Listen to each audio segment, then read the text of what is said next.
Yeah. So we'll talk about economic history of China now. We'll talk about the major events. We'll again try to cover the major themes. So in the first two slides, we'll talk about how China was trying to influence its citizens in a forcible manner. So it was trying to implement its communist tendencies. So the basic general approach initially in the initial stages was to have state ownership of the industrial sector and to have collectivism in agriculture and rural economy. And they also wanted to have centralized planning based on the influence of Russia. So these were the three basic things. So initially they cracked down brutally on all the landlords, and the rise of communes happened. So as we explained that in a previous video. So 93.5% of all farm households had joined advanced producers cooperatives by 1957.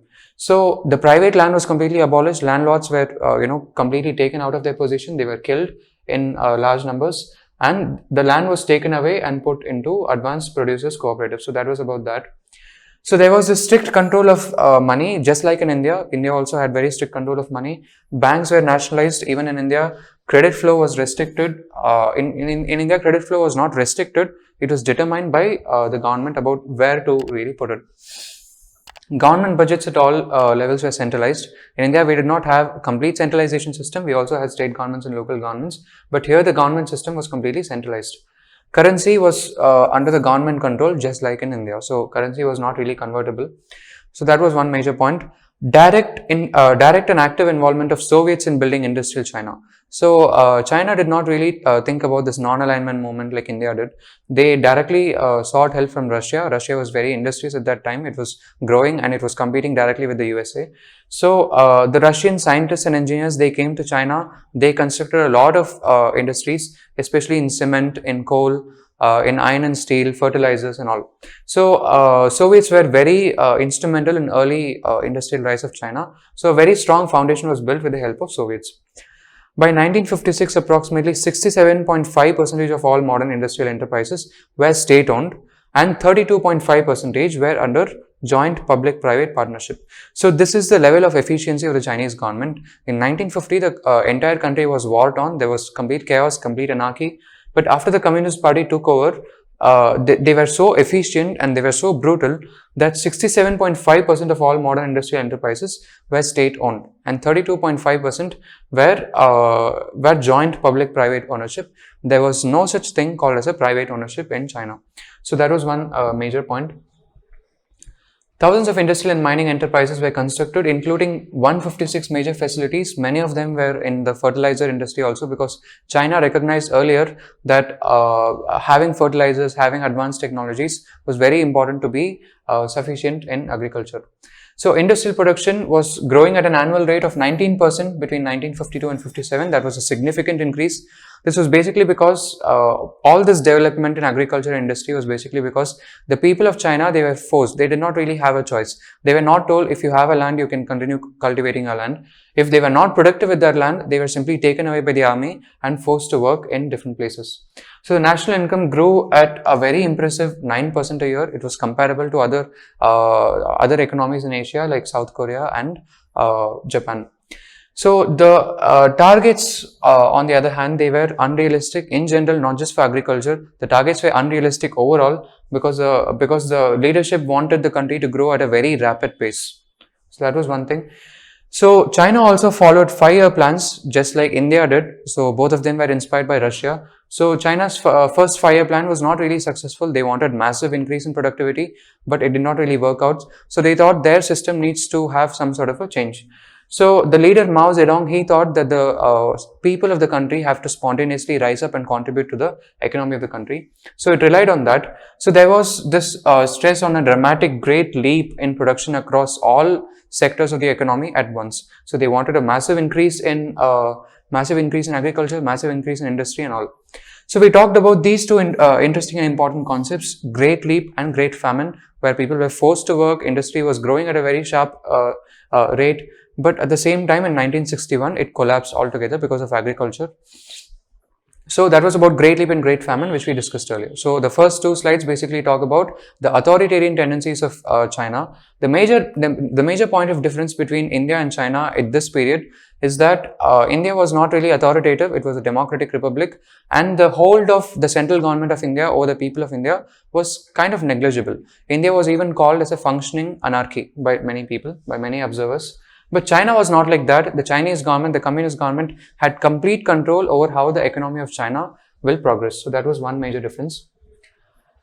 Readjustment. So after the Great Famine of 1961, which is estimated to be the largest ever famine in human history, there was this massive project of readjustment. So people wanted some sort of decentralization in decision making, because they realized that China is a very huge country with different provinces, with different socio-economic needs. So centralization is not really going to work out. So they wanted to decentralize. There was also this incentive-based planning rather than revolutionary politics. So the planning of economy, it was under the complete control of the communist government, but they wanted the planning to go based on economic principles. They wanted to go based on incentives rather than revolutionary politics. So initially in the Communist Party, they had some ideas of political communism, and they wanted to implement according to that. But they now realize that that sort of a stress is adverse for the people of the country. So private plots were brought back once together. Initially, if you remember, private plots were completely abolished, landlords were killed, but now it was not the case. So they also wanted to lower taxes and introduce agricultural technology and fertilizers to massively increase yield. So lowering taxes was basically done to incentivize farmers to produce more. Between 1961 and 66, agriculture grew at 9.6% and industry grew at 10.6%, which was very, very impressive.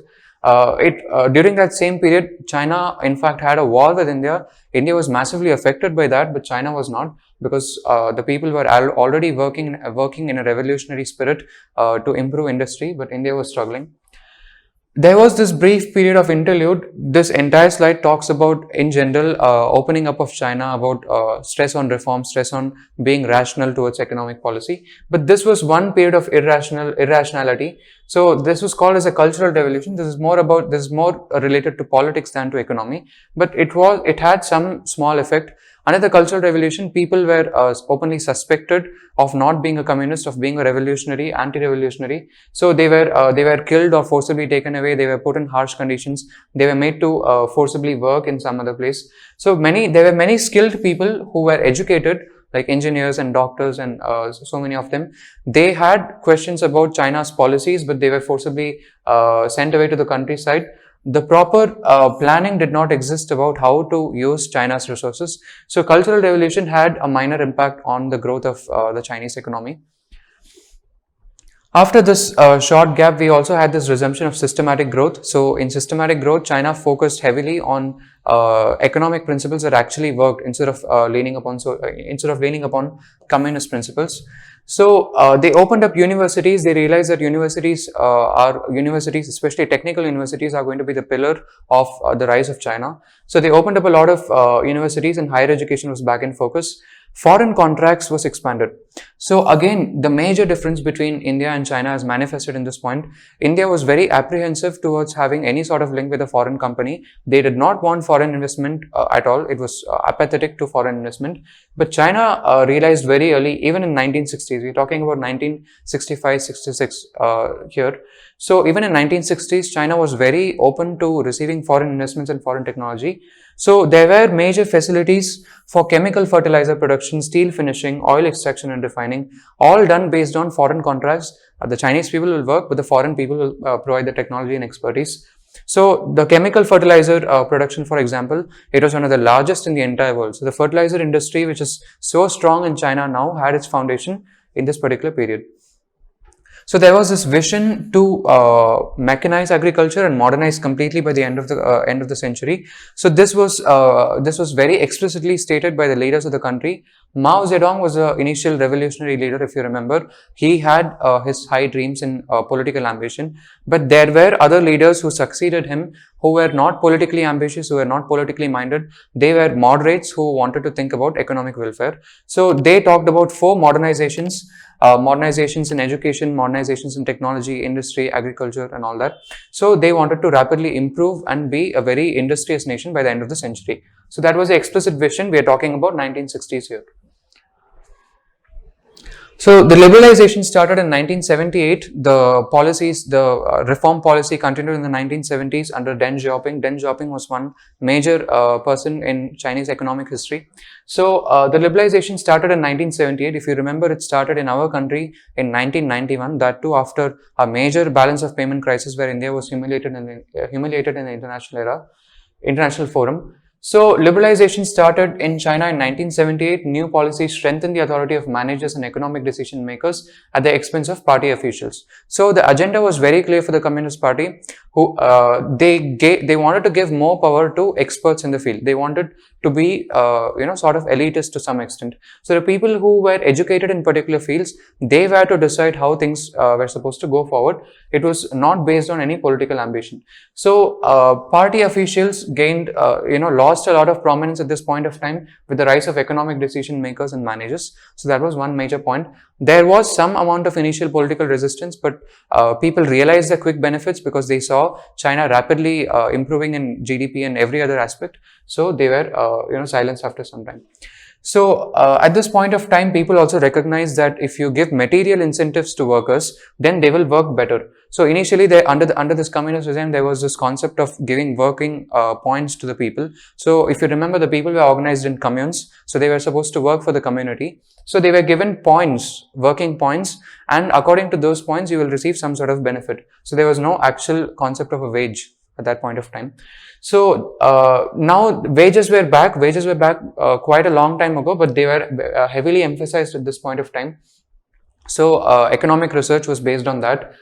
Expansion of research and education systems. So that is also one thing. China invested very heavily. Chinese government by this time had a lot of money. It had revenue sources from a lot of streams. It had revenue from agriculture, from industry, from service sector, from everywhere. So they invested heavily on creating public universities, on creating research and education system because they wanted that to be the pillar strength of China. Foreign trade was supposed to be increased. So this was also very explicitly mentioned. China recognized that foreign trade is the only major way in which China can actually progress, in which China will actually be valued in the international area. So that was about that. And exchange of students and foreign experts with developed countries were to be encouraged. So we are talking about 1970s here, 1970s and early 1980s. Many students from China used to go to advanced countries like USA and Germany to learn the technical skills and expertise, and they were supposed to come back to the country and contribute to the country. So the foreign exchange of students, and the remuneration that China received from foreign countries was very high at that point of time. India also had foreign exchange. Indian students also went to foreign countries, but they more or less settled there. But the major point here with China is that they returned back to their country and contributed to the country. Goals of readjustment. So they wanted to reduce deficiency in transport. China was very active at this point of time, 1978, 1980. They clearly recognized that these are the economic problems, these are the shortfall we are having. So they were very focused, and the planning was brilliant to some extent. So they wanted to identify and reduce deficiencies in transport, communication, building materials, electricity, and just about every thing that they were able to notice. They wanted to expand exports rapidly, so that was again stressed continuously. They wanted to increase procurement prices by 22%. This was basically done to incentivize farmers to be more productive. So that was one major point. There is also this industrial liberalizations. Earlier, just like in India, to some extent, there was some sort of a restriction from the Chinese government. There was no widespread license raj or red tape as in India, but to some extent, the government curbs were very heavy. But in the process of liberalization, in the process of becoming a free market economy, China wanted to immediately remove all that. So the enterprise managers were having a lot of autonomy. So they decided what to produce, they decided who to sell it to, they decided if they wanted to sell it to the domestic market or to the international market. Everything was left to the private players. So that was one major point. So this entire period talks about the reform of China. So we'll see how it went forward. So immediately after the reform, the role of foreign trade increased very dramatically in China. If you look here, the combined value of imports and exports seldom exceeded 10% of national income before the reform period. So imports and imports put together, it was only 10% of the GDP. But in 1969, it was 15%. This was again before reform. In 1984, about 4 years and 5 or 6 years after the reform, it came to 21%. In 1986, it was 35%.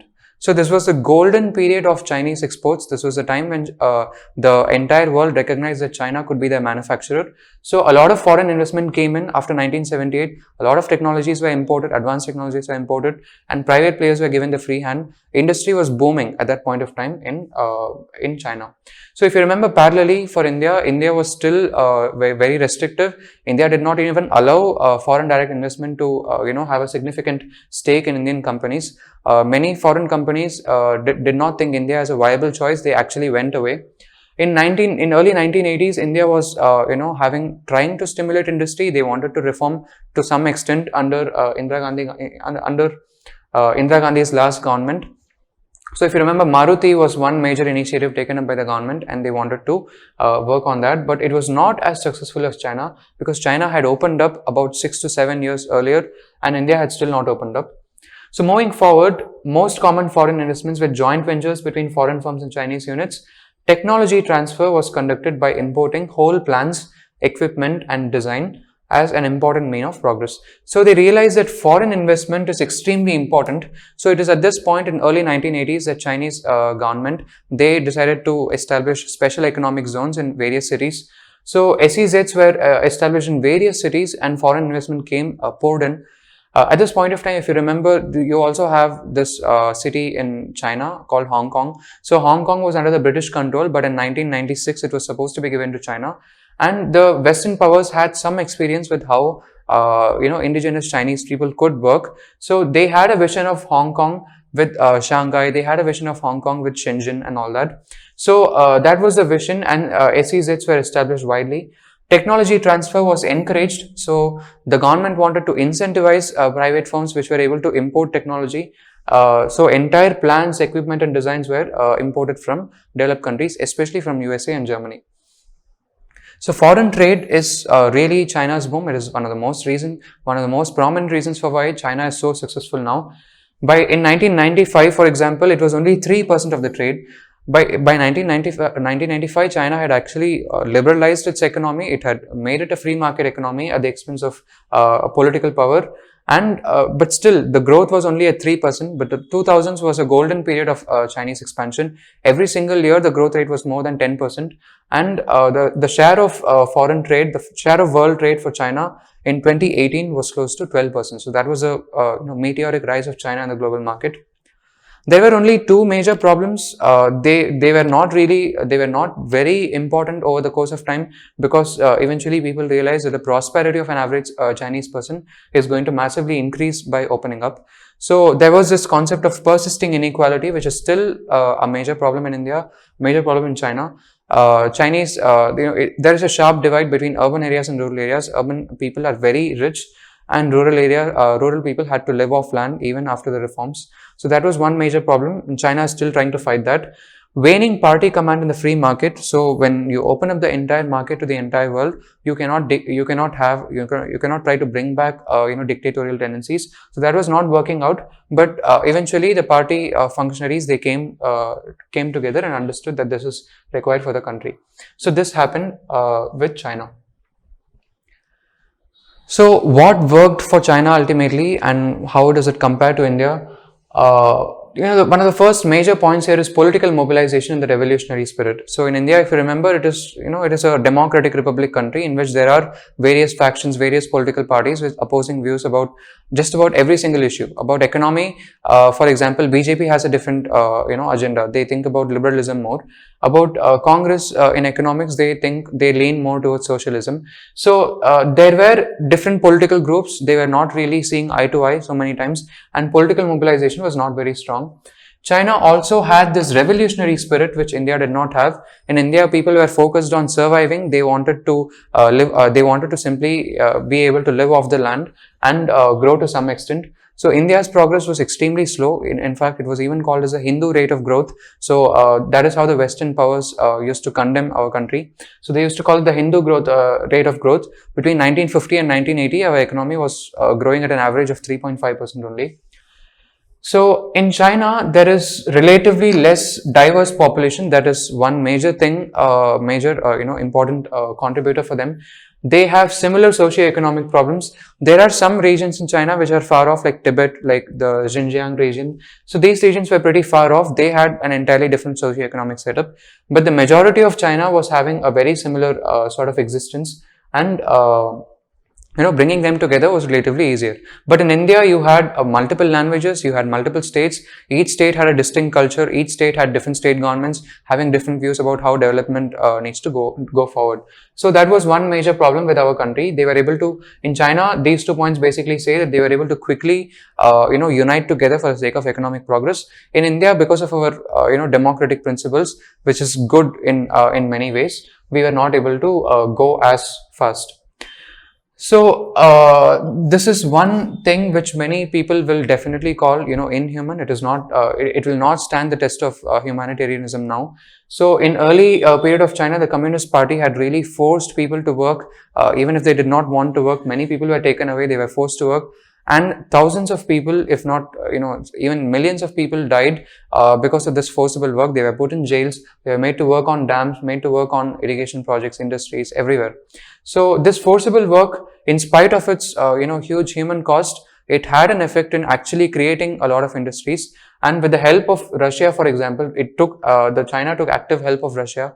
With help of Russia, by forcing its own population, it was able to create a solid foundation in industry, which India was not able to do. India was doing it very slowly and steadily.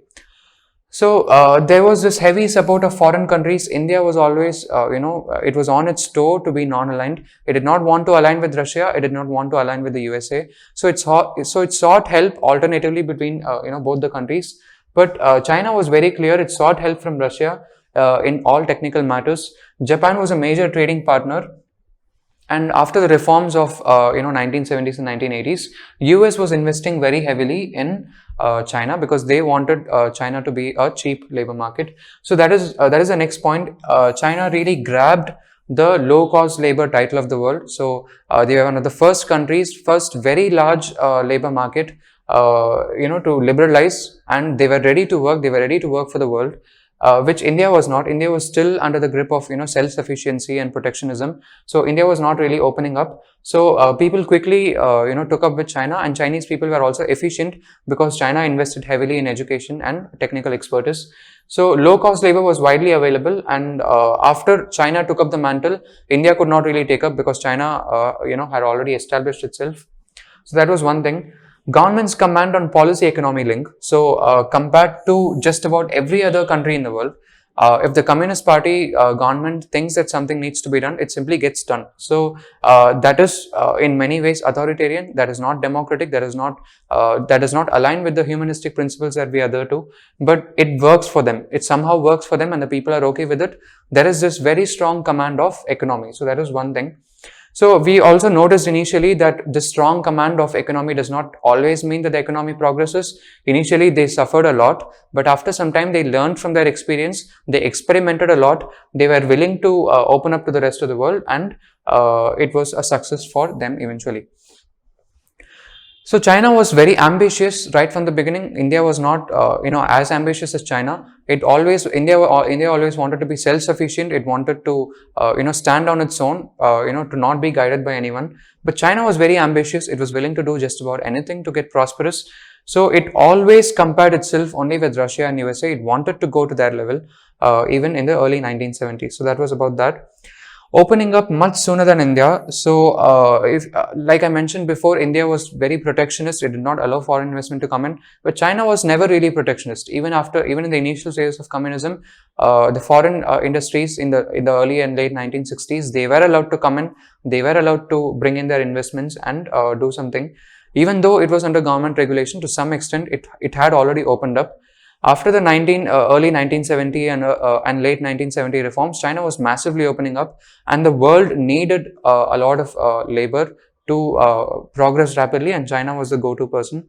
But India could not capitalize on that. India was very late into the picture, so that was one major point. Massive investment and focus on human capital. So as I mentioned before, China invested heavily in education, and it wanted its students, its people to actually go to foreign countries and learn the tricks of the trade. But India also had people going out of the country and learning from other countries. But the people, it was a people's own initiative. It was not really actively prodded by the government. And many Indian people who went abroad, they tended to stay there. But the Chinese people always came back to the country because they were supposed to. So these are some of the things which worked for China, and India was basically lagging behind. There is also this major point where India did not focus on the second industrial revolution, that is the industry part. India focused more on the telecom sector, the IT sector. So if you compare India and China now, India is very strong and robust with the IT sector. It's very good with software technologies. But when it came up, India was one of the major labor force of the country. But China could not really capitalize on that. But ultimately, to have this sense of self-sufficiency, it is important to develop the industry. So India is actively trying to do that now. So this is about the basic comparison between India and China. We have tried to understand a lot of different concepts. In the next video, we'll try to understand the actual economic position of India and China in the current scenario. We'll try to take different indicators, GDP per capita. We'll also talk about the Human Development Index, for example. We'll take various indicators, compare India and China, and see how they stack up. So thank you for watching this video. We'll continue next time.